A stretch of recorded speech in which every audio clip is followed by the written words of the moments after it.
The British Red Cross, which compiled the figures, is meeting the Home Office tomorrow, as our senior Home Affairs correspondent Simon Israel reports.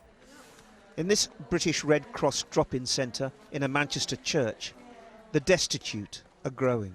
Syrians, Eritreans, Sudanese, Kuwaitis and others arrive every week, at the very least, to be fed. 1/5 are already officially designated refugees, but are struggling just to survive. This Syrian couple have come for food parcels. The husband got refugee status 3 years ago. His wife and 2 children joined him last year. They have a roof over their heads, but not much else except debt. They are grateful, legal, but broke. He has family still living outside Damascus, so we agree to protect his identity. So why are you here today then?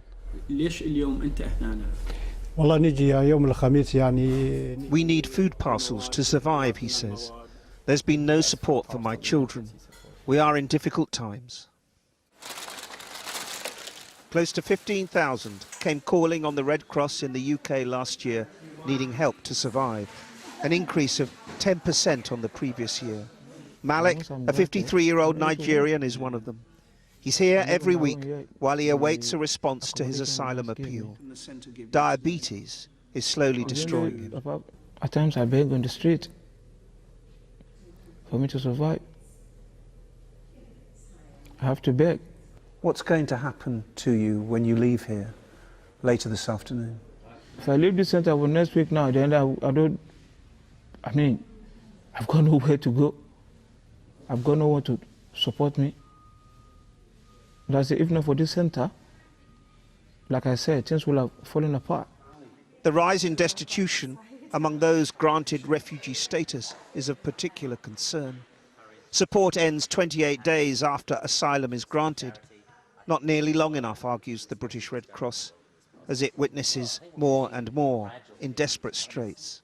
Well, it's certainly a crisis, but I would think it's what you call almost a silent crisis. We know there are thousands of people within the asylum process with refugee status who are struggling to put food in their bellies, to have a roof over their heads, and that is a crisis. But it's a crisis that's not that well known, so I think we need to shine a light on the fact that life within the asylum process is difficult.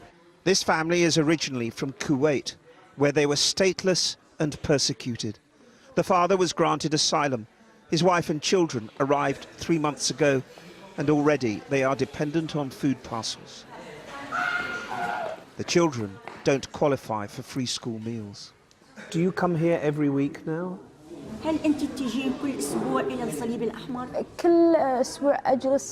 Their mother says that for them the visit to the drop-in centre is their highlight of the week. Tomorrow the charity will present its evidence to the Home Office. In the current